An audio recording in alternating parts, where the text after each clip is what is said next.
الحمد لله وكفى والسلام على عباده الذين اصطفى أما بعد أعوذ بالله من الشيطان الرجيم بسم الله الرحمن الرحيم والذين جاهدوا فينا لنهدينهم سبلنا سبحان ربك رب العزة عما يصفون والسلام على المرسلين والحمد لله رب العالمين اللهم صل على سيدنا محمد وعلى آل سيدنا محمد وبارك وسلم. A few weeks back, I was sitting with a brother who had rented a car, and we were driving from here back to my place. And in his car, he was from a foreign country. He'd come from, actually, no, it's not really a foreign country, but the UK. I don't know if you consider that a foreign country. But anyway, he had come from the UK, and he had purchased this GPS system in his car because he thought it would be more convenient if he had that, given that he doesn't know the roads around in this area.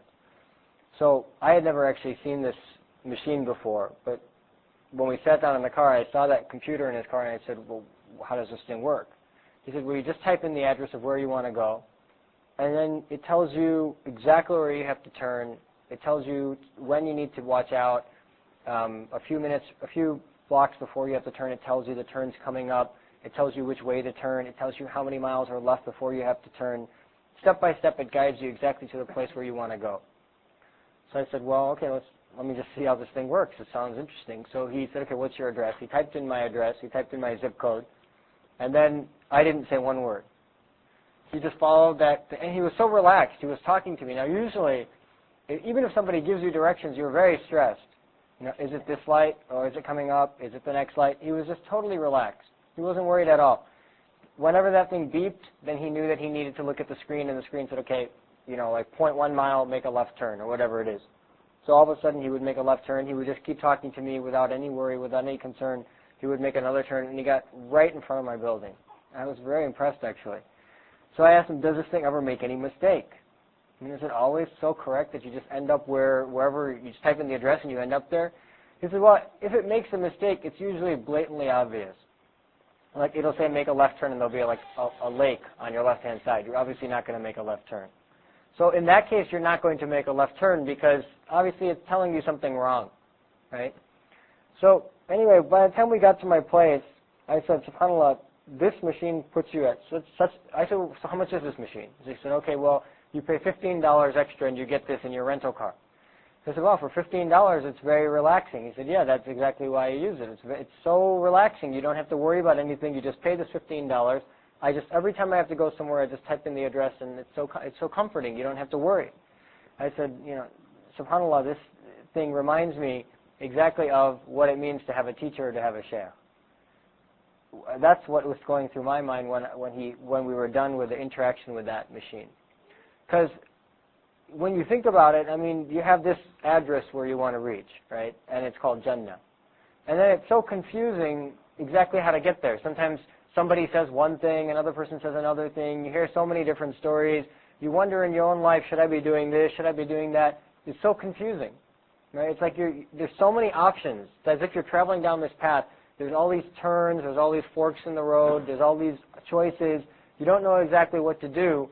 But when you have someone that's experienced, who has been there and who can explain to you, okay, you need to make a left turn here. Okay, don't worry, it's going to be a while before you need to make a right turn. Just relax. So you just relax, and then when it's time to make a right turn, they tell you need to make a right turn here. That's exactly what a shaykh provides. And the reason, now the GPS system, the reason why it works is because it has experience, right? All these programmers who understand, who have experience with maps, they program this thing, and then it tells it, with that experience, it makes its decisions. Same thing with a shaykh. It's based on the exact same experience. Now, a shaykh has the experience that, one, they trained themselves under a teacher. So they spent so many years training under a teacher. For example, one time I asked Shaykh Zulfikar, how many years did it take you to finish your lessons? He said it took 20 years. He said, in 10 years, I finished 90% of my lessons.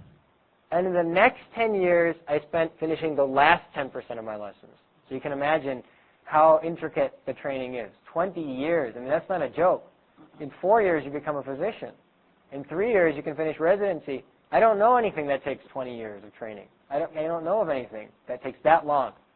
But, I mean, your training is such that 20 years you get trained in suluk, and subhanAllah, you can just imagine the experience that goes into that 20 years. Now, that teacher who's teaching the student over that 20 years, that teacher is providing years and years of experience, right? Now, his teacher, how many thousands or hundreds of thousands of people did he train, right? And then similarly, when Shaykh Zulfikar comes and trains people, or when you spend time with him, one, he's got his own training, right? So he's reflecting on his own 20 years of experience. Now, how many more years has it been? And number two, then he's got all of these students from all of these cultures and all of these places and all of these different backgrounds. Some are ulama, some are not ulama, some are huffaz, some are professionals, etc. He's got all these other people that he trains as well, and then he's got the experience of individually training those people over how many collective years? I mean, it's got to be millions of collective years when you add it all together and you add up the number of people. So, subhanAllah, that training then creates a roadmap in his mind, right? In his mind, it develops his roadmap that you need to make a turn here. With this type of student, you need to turn them here. With this type of student, you need to bend them here. So he knows exactly how to handle each individual, and every individual is handled differently. It's very unique, actually, how the whole system works. Every individual is handled differently.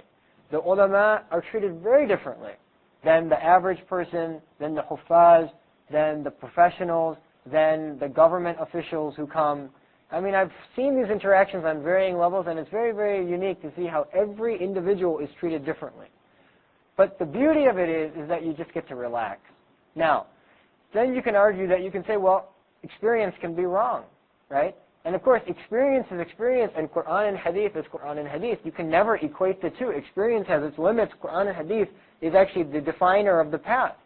So once in a while, let's just say human beings make mistakes, right? So let's say once in a while your teacher does make a mistake. Those mistakes are usually as obvious as exactly what the GPS does. It tells you to make a left turn, but you know, you can't make a left turn because there's a lake there. So that's exactly the time, when he told me that, that's exactly what I was thinking about.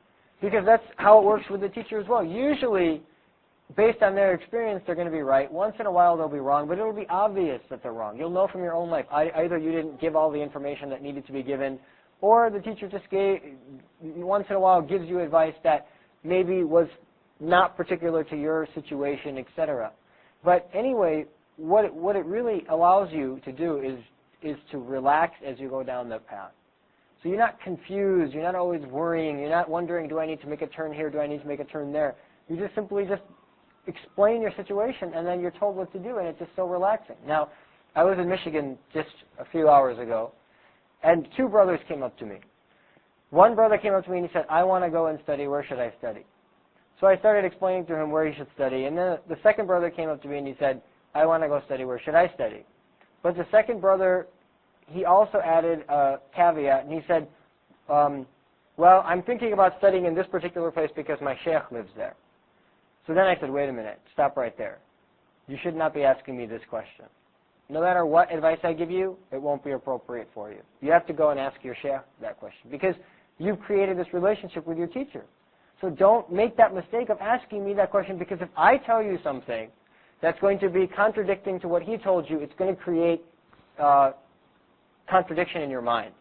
And that contradiction, it'll take you 6 months to resolve it. So what's the benefit?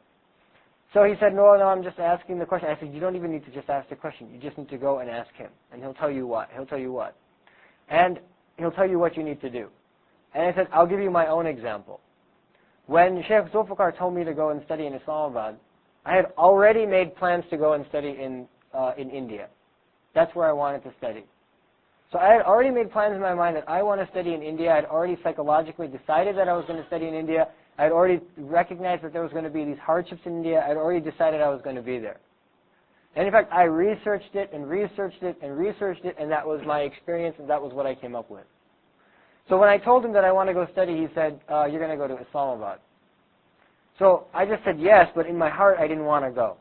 I mean, I had to say yes. You don't have a choice, really, because it's your teacher. He's telling you where to go. I didn't want to go there. So in the beginning I said yes, and then a few months later it kept eating at me. So I just said, I called him back and I said, you know, I talked to all these people. They said that school is not really good. All these people, I talked to a brother who went there. He said the school is not good. what am I going to really do in Islamabad? Maybe I should go to Lucknow. He gave me a rocking like I'll never forget. And actually, he hasn't rocked me like that before, and he hasn't rocked me like that after that. But he just said, we made a decision, didn't we? I'm telling you what's best for you, didn't I? And then I said, and I was just scared. My heart started beating. I just said, gee, Hazrat, whatever, that's fine. I hung up the phone. So I just said, okay, that's what I'm going to Islamabad. I don't have much of a choice. Anyway, when I ended up in Islamabad, I still remember the first day I arrived there.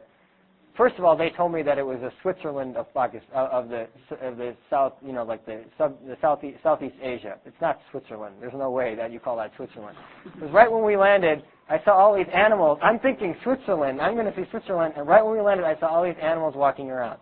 I was just in utter shock. I said, where did I end up? He told me it's going to be Switzerland. All these people told me it's going to be like the Switzerland of Southeast Asia. This is not Switzerland. So anyway, I was just already shocked by where I had ended up.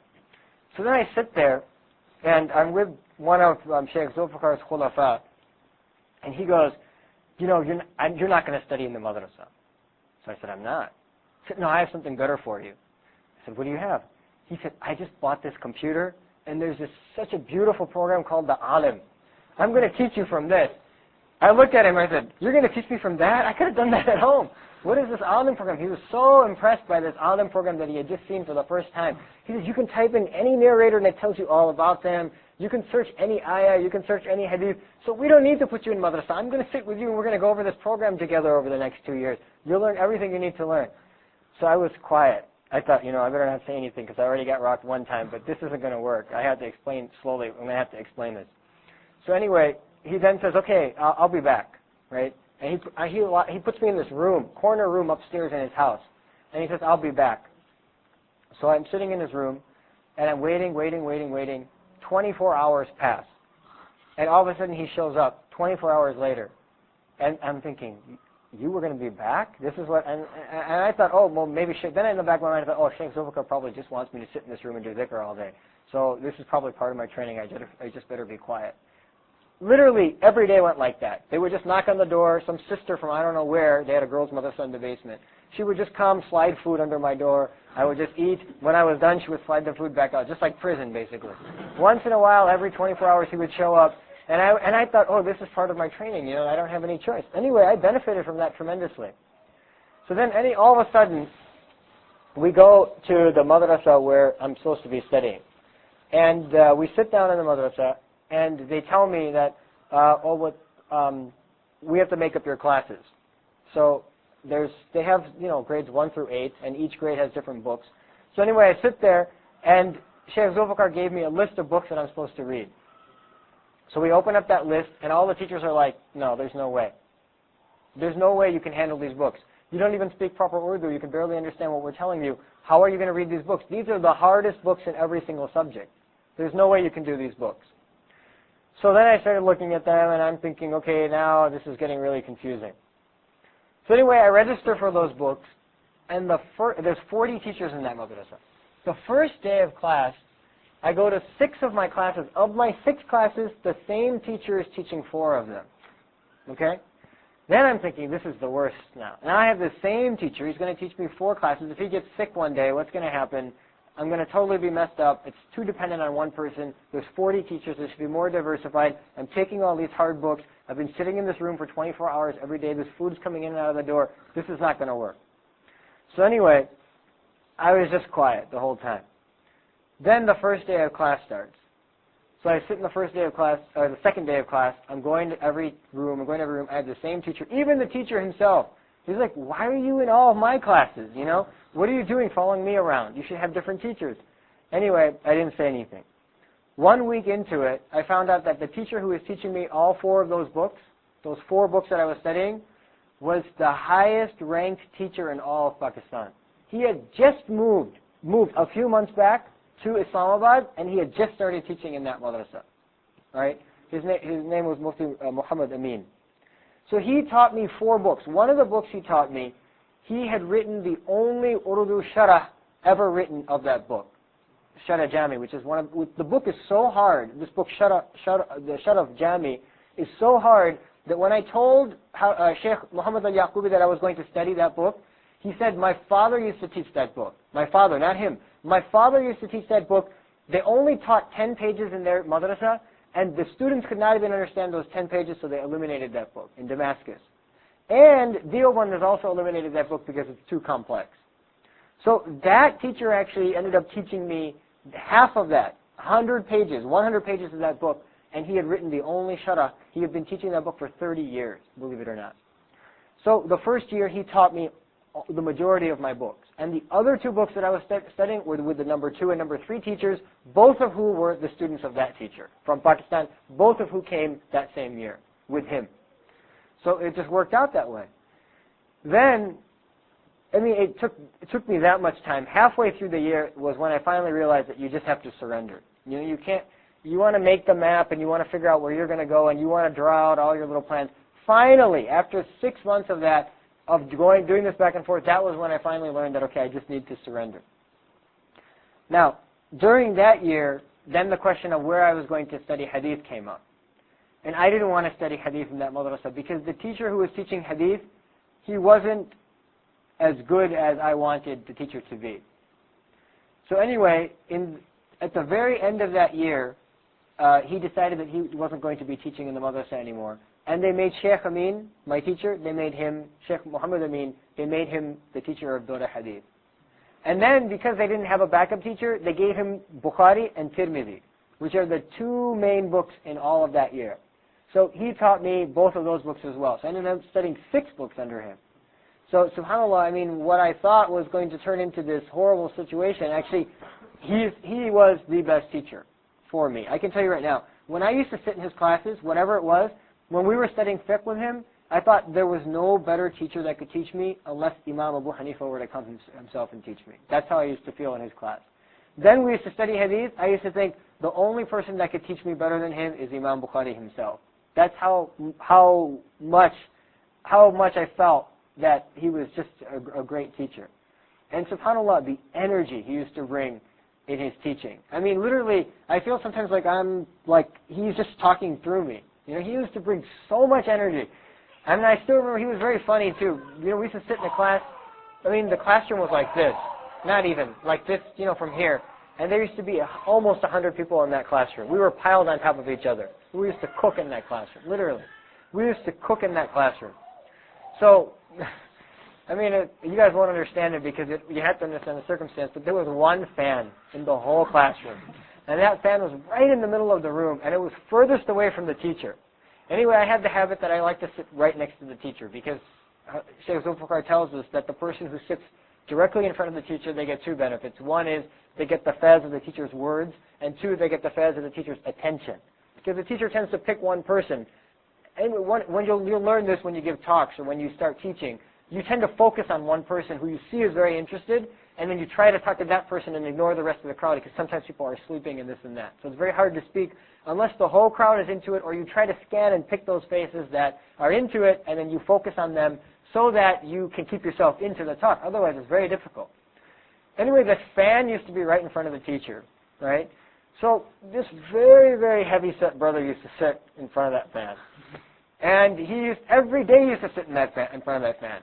And about the 3rd or 4th class, he would sleep constantly in the middle of his class. Now, the teacher, he was focusing on that person, right? Because he's directly in his, in his line of sight, and he wants to focus on this teacher. One day he got really upset, and they just always call each other khabith when they get upset. Khabith, stand up. So they made him stand up. He said, if you sit under that fan again, I'll take off all your clothes and put you back down under that fan. But the way he said it, he was so upset with him because he's like, I'm focusing on you and you're sleeping, you're putting me asleep, the whole class is falling asleep because of you. I'm going to take off all your clothes and put you back under the fan next time if you sit there. So then he used to sit in the way back corner. But anyway, I mean, he was like that, I mean, he was just so into that he couldn't accept any other. Now, if you're from the madrasa, then you can understand another story. One time, the very last day, all right, we studied this book, which was so hard. It's called Sharh of, I don't even remember the name. Huh? It's by Taftazani. What is the name of that book? Sharh Tahzib. Sharh Tahzib, which is it's a logic book. All right? So anyway, I'll just give you one example of how confusing this book is. Very, very first line, he says, Bismillahir Rahmanir Rahim, Alhamdulillahi Rabbil Alameen. In the middle of the khutbah, you know you're giving a khutbah, so you should finish the khutbah, right? He says, Bismillahir Rahmanir Rahim, Alhamdulillahi Rabbil Alameen. He cuts the khutbah and he says, فَكَيْفَ التَّوْفِيقِ, and he puts a period. There's no period actually in the book. فَكَيْفَ التَّوْفِيقِ. And then the khutbah continues. Now, so you're sitting there, you're reading the first day, Bismillahir Rahmanir Rahim, Alhamdulillahi Rabbil Alameen, فَكَيْفَ التَّوْفِيقِ. So what فَكَيْفَ التَّوْفِيقِ means, well, how is this possible? This makes no sense, basically. So then you have to go into the explanation, and the explanation is that in some hadith the Prophet ﷺ says that those things which are begun with Bismillah, if they're not begun with Bismillah, well, for example, كل أمر ذي بال لم يبدأ بسم الله تعالى فهو أقطع. All right? Every single matter of importance that's not begun with Bismillah, it's cut off from the mercy of Allah. And another hadith, كل أمر ذي بال لم يبدأ بحمد الله فهو أقطع. In other hadith you find that every important matter that's not begun with the Alhamdulillah is cut off. Right? So he said, Bismillah ar-Rahman ar-Rahim, Alhamdulillahi Rabbil Alameen, فَكَيْفَ التَّوْفِيقِ. How can you begin with one if you can't begin with both? You have to pick one or the other. So no matter what, I'm cut off. So we're totally messed up right from the beginning. فَكَيْفَ التَّوْفِيقِ. This isn't making any sense. I mean, he's playing with logic even in the middle of the khutbah, before he even begins the book. And then he takes you on this crazy ride. Right? 100 pages. And you just don't know what he's talking about. I mean, he uses all these weird terms. And he says like the weird, the animal with the unique jaw. Okay? The animal with the unique jaw, what animal are you talking about that has a unique jaw? It took me so long to figure out, and then the teacher finally explained, all animals, they move their lower jaw, but the crocodile or the alligator, he moves his upper jaw, you know? You have to figure out, he never tells you what he wants you to understand. He gives you all these roundabout ways, because he's trying to train your mind. Anyway, at the very end of this book, now, most of us had no idea what was going on. I mean, I figured out here and there what was going on. It was a very difficult book to comprehend. It was very, very hard. Very last day, he says, no, it's like 3 days left in the class. He asks all the students, okay, how many of you think we should just shut this book and forget about it, right? Because we don't know what's going on. I don't know what's going on. You don't know what's going on. So let's just finish. Why don't we just kill this goat now? This poor goat, we've been slaughtering it for 1 year. We just kill it now and finish it. So whoever wants to be honest with me, khare ho jao. Stand up, okay? Everybody stood up. Everybody stood up. I stood up too. He turns to me, he goes, Dr. Saab, aap mustasna hai. So he said, okay, you're exempted, Dr. Saab, sit back down. So I sat back down. Then he stood up, pulled out a big stick. He goes, Khabiso, you wasted my whole year. All of the students put their hand out and just whoosh, whoosh, whoosh, one by one, all of them got whacked on their hand and he set them all back down. And he said, you wasted my whole year and I knew you were wasting my whole year. And this finally, this is the dalil to my da'wah that you wasted my whole year. And everybody was like, oh man. It was just funny. I mean, that's how the madrasa was. It was just so innocent, you know. I mean, they couldn't take the book. Even the best student in the class, by the way, he even stood up, which was very unique. That student was very unique, Muhammad Tayyib, actually. One day in the exam, we were writing the exam for usul al-fiqh. And on usul al-fiqh exam, when the questions were asked, he quoted the book. Literally, he wrote the whole section in Arabic from the book, from his memory, and then gave the explication. So like the question was asked, he said, قال المصنف, the Musannif said, and then he wrote the whole book, pages and pages and pages in Arabic, and then after that, then he said, وقال الأستاذ, and then he wrote back exactly what the teacher said in response to those lines. He memorized the whole book from cover to cover, which is a 100-page book in Arabic. I was very impressed by him, mashallah. He was a very, very unique student. Even he stood up that day, which really and actually another interesting thing was the very first day I got into the madrasa, I mean, there were 100 kids, and I couldn't figure out, who should I go to for help, who shouldn't I go to for help. So I just asked everybody, who's the number 1 student in the class? Who's the number 2 student in the class? And who's the number 3 student of the class? And I found those 3 students, and I just kept company with them. And subhanAllah, just keeping their company, I was able to gain so much. Just by taking their company. Every break, every time we had a moment off, I found one of those 3 students, and I would sit with them. And that goes to show you, I mean, if you select out the people who are already at the foremost, that's how you bring yourself up very, very rapidly. So I also learned that lesson very, very quickly in the very, very beginning of that experience, that you've got to find the best people you can and spend time in their company, and that's how you progress. So subhanAllah, basically all of this was beginning or stemming from the point that sometimes when you use experience, the experience can provide you with some benefit that you may not be able to understand. And the best of that is to sit down and just take this GPS example. You know where you want to go, and you want to get there, and so you just take the experience of a qualified teacher, and you'll get there. In fact, I mean, it even comes in our books that if you go to a bad teacher with sincerity, Allah will open up your mind and give you certain information that you may not have received any other way. And I can testify from my own life that there were some bad teachers that I had. They weren't bad, but they just weren't up to the mark in explaining certain things to me. And while I would be reviewing, the answer would just pop up in my mind. And I would wonder where it would come from, and I would recognize that it's just from the tawfiq of that interaction. The fact that I went to that teacher, that I asked that teacher for assistance, even though I knew that perhaps they would not be able to answer. So anyway, this deen is the same way. We have a goal, and we need to get there. And we have a path that's already been tread. That path was initially laid down by the Prophet ﷺ. He very clearly defined when you don't need to move to the left, when you don't need to move to the right. And then we have generations of mashayikh who not only walked that path, but they dragged 100,000 students, or 1,000,000 students, or 1,000 students, or 100,000 students across that path as well. So they're very, very familiar. They know the secrets. They know where shaitan is hiding. They know where the dark spots are. They know where the quicksand is. They know where the pits lie. They know where you need to take a break, and they know where you need to speed up your pace. So take advantage of it. Take advantage of those people who have walked that path. May Allah subhanahu wa ta'ala give us a tawfiq to keep the company of such people. Wa akhiru da'wana alhamdulillahi rabbil alameen.